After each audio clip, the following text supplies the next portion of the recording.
Bismillahirrahmanirrahim. Assalamualaikum warahmatullahi wabarakatuh. Bagaimana kabarnya hari ini?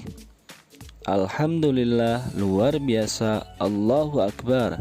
Semoga kalian dalam keadaan sehat walafiat. Hari ini kita belajar bersama Bapak. Sekarang kita akan belajar tematik mengenai indahnya keragaman budaya negeriku. Pada tema 7, subtema 2, pembelajaran 1, 2, dan 3. Nah, hari ini kita akan mempelajari apa saja? Ya, yang pertama kita akan mempelajari arti kata yang sulit, menemukannya, dan mencari artinya ya. Kata sulit, kemudian kita mencari artinya dalam sebuah teks non-fiksi. Kemudian kita mencari juga mempelajari gaya listrik dan kegunaannya dalam kehidupan sehari-hari. Kemudian pola lantai dalam tari, perubahan bentuk energi listrik, dan berbagai rumah adat di Indonesia, serta melestarikan nilai budaya rumah adat. Oke, kalian sudah siap untuk belajar? Bagus. Sekarang kita akan menjelaskan arti kata sulit dalam sebuah teks non-fiksi. Nah, salah satu cara untuk mendapatkan informasi mengenai keragaman budaya yang ada di Indonesia yaitu dengan cara membaca teks yang berkaitan dengan keragaman budaya. Nah, di sini ada tidak yang sukanya membaca buku atau membaca koran, majalah, berita, dan lain sebagainya? Bagus ya. Nah, kalau ingin mendapatkan informasi mengenai keragaman budaya, sering-seringlah kalian membaca mengenai keragaman budaya, maupun itu dari internet, buku, tabloid, majalah, koran, dan lain sebagainya. Setelah melakukan kegiatan membaca teks atau membaca suatu informasi, tentunya kalian menemukan kata-kata yang belum pernah kalian ketahui sebelumnya. Banyak sekali kata-kata yang belum kita ketahui sebelumnya ketika kita membaca suatu berita, informasi, ataupun teks bacaan non-fiksi pada sebuah buku gitu, ataupun sebuah website gitu ya. Nah, itu coba nanti kalian temukan ya kata-kata yang sulitnya. Kalian menuliskan pada buku kalau ada kata-kata yang sulit. Kemudian kalau misalkan dalam sebuah bacaan kalian tidak mengetahui artinya, kalian harus tulis dulu, nanti dicari di Kamus Besar Bahasa Indonesia apa sih sebenarnya artinya itu. Nah, baru kita bisa memahami kalimat atau paragraf yang ada pada bacaan tersebut. Nah, sekarang coba kalian buka bukunya halaman 68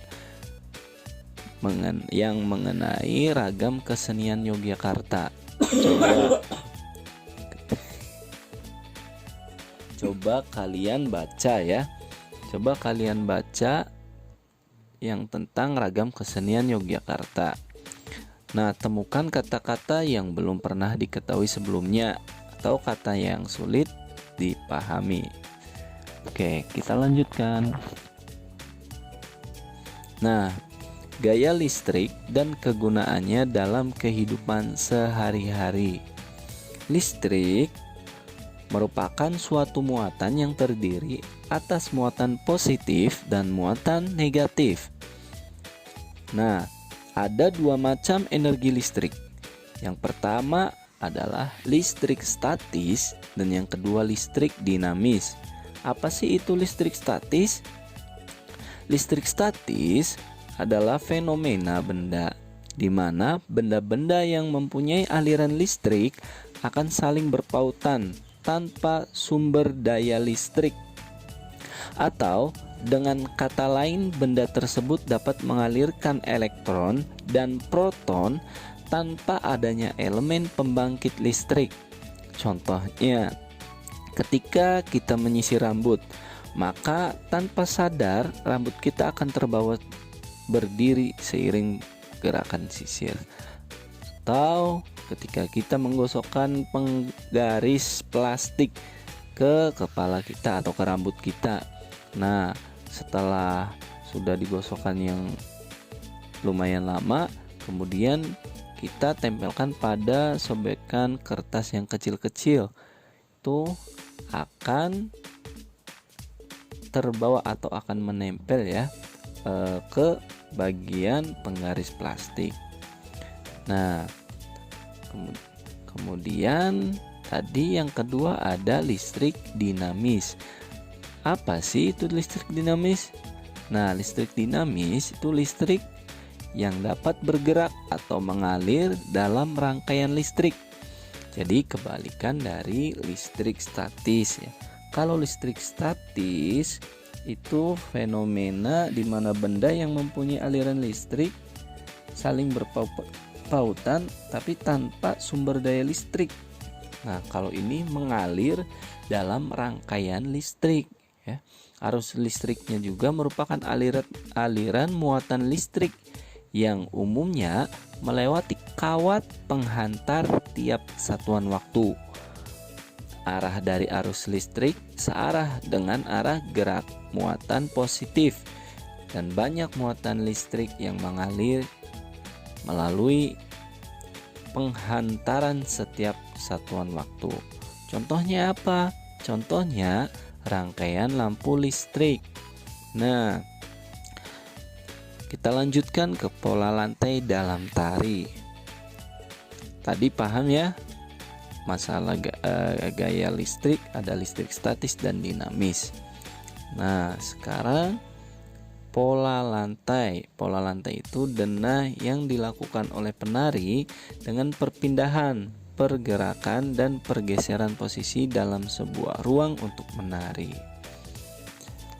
Pola lantai ini sebenarnya merupakan teknik blocking atau penguasaan panggung untuk penari.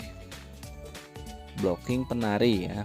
Nah, contoh pola lantai dalam tarian seperti pada gambar.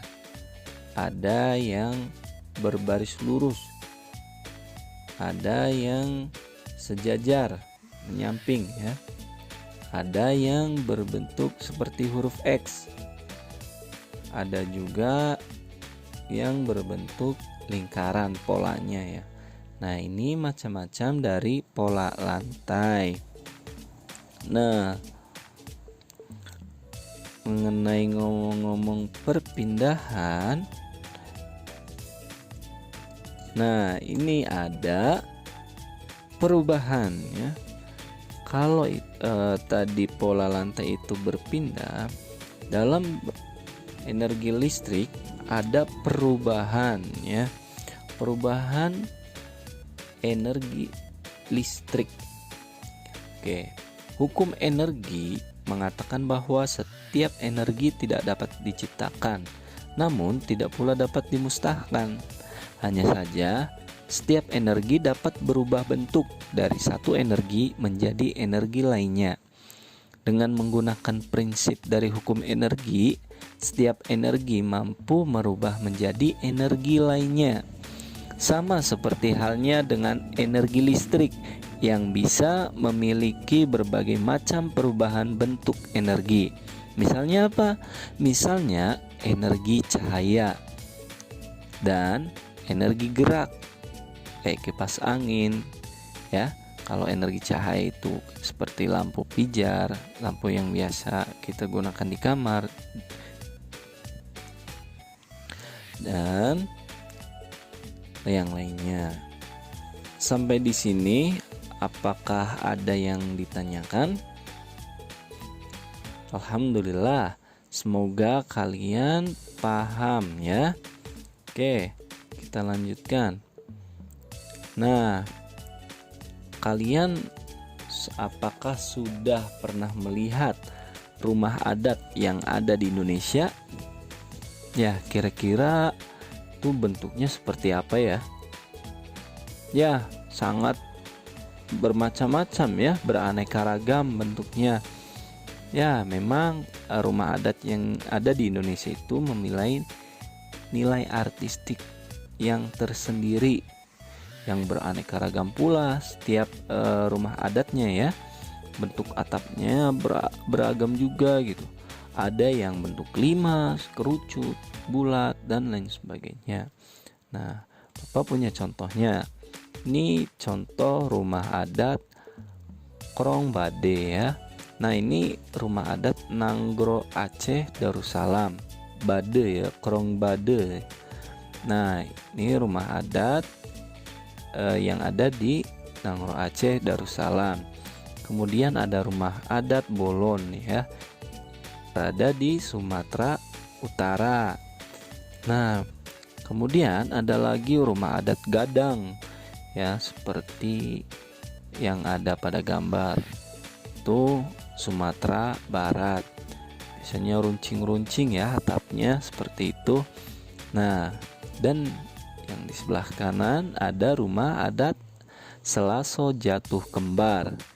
Ini di Riau. Itu adalah contoh-contoh dari rumah adat yang ada di Indonesia. Sangat unik sekali ya. Betul, sangat unik, mempunyai nilai artistik sendiri. Makanya kita sebagai warga Indonesia harus menjaga kebudayaan atau peninggalan atau rumah seperti rumah adat ini harus kita rawat, jaga, dilestarikan. Agar apa? Agar kita bisa merasakan dan anak cucu kita nanti bisa melihat, oh ini ternyata ini adalah aset dari negara atau aset dari daerah kita gitu. Ya, untuk mengenalkan bahwa kita punya budaya sendiri, punya rumah adat sendiri. Nah, bagaimana Pak cara melestarikannya biar rumah adatnya itu tidak terjadi kepunahan atau tidak tergusur oleh berkembangnya zaman? Nah, ada beberapa cara yang dapat dilakukan untuk menjaga dan melestarikan rumah adat. Yang pertama, mendirikan tempat wisata atau museum. Nah, yang kedua, tidak mencoret-coret dan merusak fasilitas rumah adat itu sendiri. Yang ketiga, harus menghargai bentuk rumah adat dari daerah lain. Dan yang keempat, harus selalu menjaga kebersihan rumah adat di suatu daerah. Itulah beberapa cara yang dapat dilakukan untuk menjaga dan melestarikan rumah adat, agar rumah adat itu sendiri bisa bertahan lama dan tidak rusak, agar semua orang bisa dapat melihat dan mengetahuinya dari mulai zaman sekarang maupun di zaman yang akan datang. Baik, mungkin itu saja yang dapat Bapak sampaikan. Terima kasih atas perhatiannya. Mohon maaf apabila ada kekurangan. Wabillahi taufiq wal hidayah. Assalamualaikum warahmatullahi wabarakatuh.